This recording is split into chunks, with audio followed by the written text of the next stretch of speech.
Alright, so howdy y'all. Back. We are still working on that same generator, but we're looking at the starter today. So here's the starter, here's the shell, here's the solenoid, and the little kick piece, and this is the actual motor itself. So what I've done is took off this top cover. To do so, you're going to need to drill out 2 rivets. There's one right here that had to get drilled out, and there's one right here on the opposite side that had to get drilled out. And this just comes right off. You can see I've put some grease on this plate here and put some grease down where the shaft up here sits. So here's the starter. Power's applied onto this pole. You get 12-volt signal from this right here. And effectively what that does is it does 2 things. It sends power from here, which is typically connected to the battery, to the starter pole. And it also pulls this piece down via an electromagnet. And what that does is it kicks this up and allows the starter to engage with the flywheel. Now, this is pretty cool. So this piece right here, this rather large band here, this collar, if you notice, it's a one-way bearing. So it allows, if you look at the shaft right here, it's a little easier when it's expanded like this. So if you look right down here at those grooves, I can spin this way, but if I spin it the other way, only then does it move the shaft. So it's a one-way bearing to, I believe it prevents overspooling on the motor. So when it engages the whatever it's trying to start, typically an engine, it doesn't overspool it. And this is basically just an electromagnet. It's your relay and your electromagnet, and it just pulls this little piston down. There's a spring here to push it up. That way this is always kept back and retracted so it's not engaged with the flywheel. And it just pulls it down like that, and it pushes it up using this little arm here. And you can see that right here on the very top, there's a little bit of space there.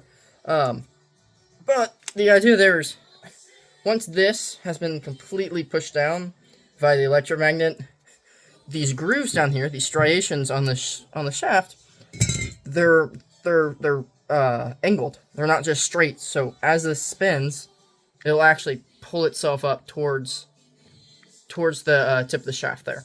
And so that rotational force, this gets it started going up, and then that takes it the rest of the way. And this is graphite. Actually, this little color right here, it's anti-wear. It's basically it's a mechanical bearing, if you will.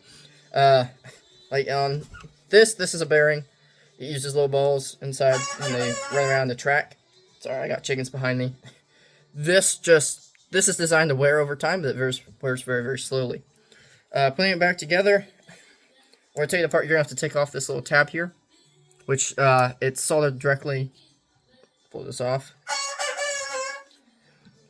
Maybe. There we go.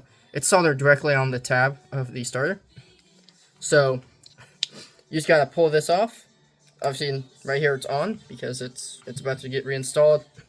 But when putting it back together, I always put a little bit of grease right here on the shaft, and I push this thing up when this is removed.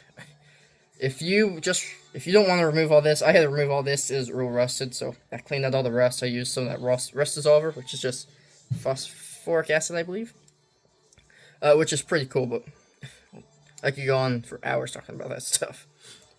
If you don't want to do that, this pin right here in the middle, push this one down a little bit, and I found that using a drill bit or a driver, like a star driver like this, works the best for this. So what we're going to do is we're just going to apply a little bit of downforce pressure here to take the pressure off this pin, and we're just going to replace it with this effectively. Make it a little easier for the demonstration here. So using my thumb, I'm holding it down. Just going to take this and just effectively just push it through. And just change the amount of pressure that you put on it based on if you feel resistance trying to pull this out. There we go. So now we have this little pin out. Keep track of that. Don't want to lose that. Take this out.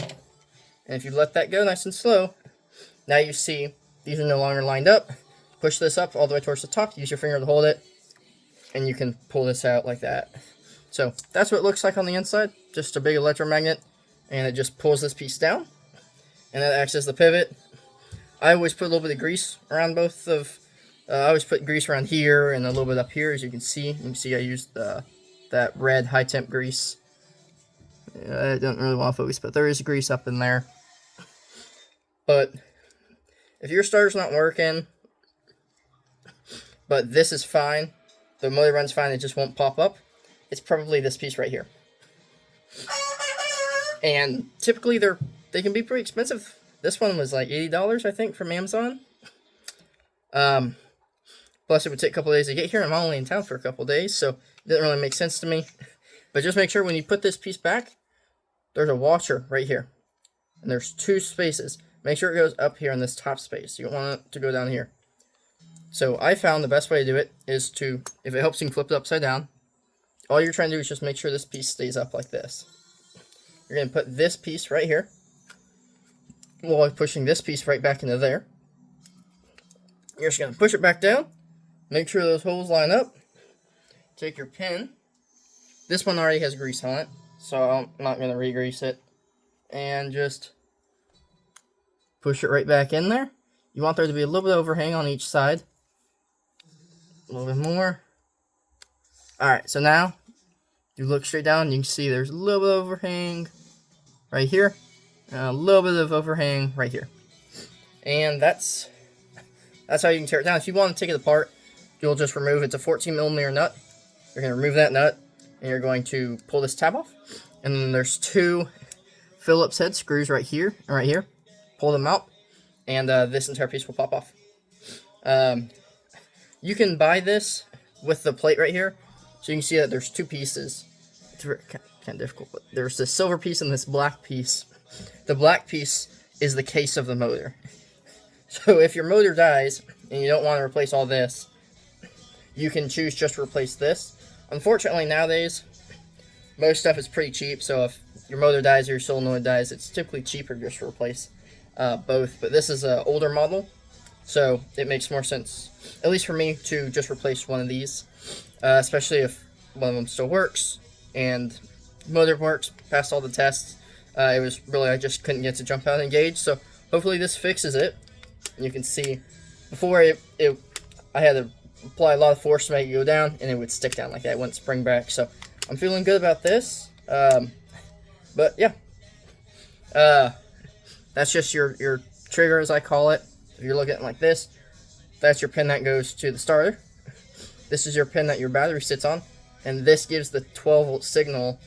Basically, it tells the relay, hey, go ahead and bridge these 2 points, and it sends power from the battery into the starter. And the reason that this is done, very brief overview, is wire is sized based on amperage. So the higher the amperage that flows through it, the thicker the wire is. The thicker the wire, the more expensive it gets.